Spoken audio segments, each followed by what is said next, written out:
अंधारच होता ज्यांच्या नशिबी त्यांना प्रकाशाचं दान दिलं.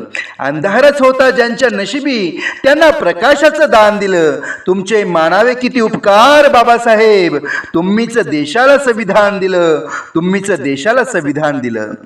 सूर्याप्रमाणे तेजस्वी दिसणारे व्यासपीठ, चंद्राप्रमाणे शीतल छाया देणारे गुरुजन आणि चांदण्यांप्रमाणे चमकणाऱ्या माझ्या विद्यार्थी मित्रांनो, भारतरत्न डॉक्टर बाबासाहेब आंबेडकरांच्या प्रतिमेस वंदन करून मी माझ्या भाषणाला सुरुवात करतो. मित्रांनो, आज 14 एप्रिल भारतरत्न डॉक्टर बाबासाहेब आंबेडकर यांची आज जयंती.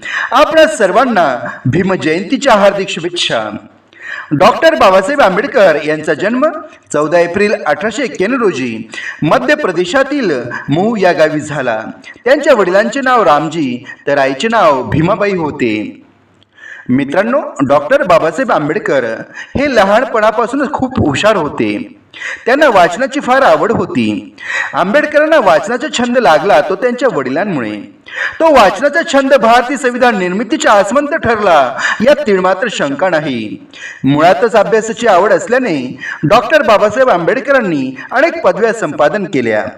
अनेक वर्ष चातुर्वर्ण व्यवस्थेच्या नावाखाली अन्याय सहन करणारे समाज बांधव, ज्यांना खायला भाकरी, प्यायला पाणी व चालायला रस्ता सुद्धा मिळणे कठीण होते, अशा दीनदलितांच्या व्यथा जाणून त्यांचे अश्रू पुसण्याचे व त्यांना जगण्याचा अधिकार मिळवून देण्याचे कार्य, तसेच जगातले सर्वात मोठे लिखित संविधान लिहिण्याचे महान कार्य डॉक्टर बाबासाहेब आंबेडकर यांनी केले. मित्रांनो, अन्यायाची जाणीव करून दिल्याशिवाय सर्वसामान्य माणूस बंड करून उठणार नाही. म्हणून शिका, संघटित व्हा आणि संघर्ष करा, हा तुमच्या आमच्या जीवनाचा मंत्र डॉक्टर बाबासाहेब आंबेडकर यांनी दिला. मित्रांनो, तुमच्या आमच्या सुखी संपन्न जीवनासाठी बाबासाहेब यांनी अपार कष्ट केले, संघर्ष केला. बाबासाहेब यांचा देह झिजला म्हणून तुमचा आमचा देह सजला, हे लक्षात ठेवा. शेतकरी, कष्टकरी, कामगार, दीनदलित यांना बाबासाहेब यांनी जागृत केलं. त्यांना स्वतःच्या हक्काची, बुद्धीची, शक्तीची जाणीव करून दिली. बाबासाहेब यांचे कार्य, कर्तृत्व, नेतृत्व हे हिमालयाच्या उंचीचे आहे.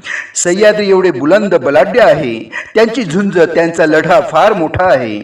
म्हणून सरकारी कार्यालयात ज्यांचा फोटो हमखास दिसतो असे एकच विश्वरत्न होऊन गेले, ते म्हणजे डॉक्टर बाबासाहेब आंबेडकर. शेवटी मी एवढेच म्हणेन की आले किती गेले किती उडून गेले भरारा, आले किती गेले किती उडून गेले भरारा, संपला नाही आणि संपणार नाही माझ्या भीमाचा दरारा, माझ्या भीमाचा दरारा. एवढे बोलून मी माझे भाषण संपवतो. जय हिंद, जय भारत, जय भीम, जय संविधान.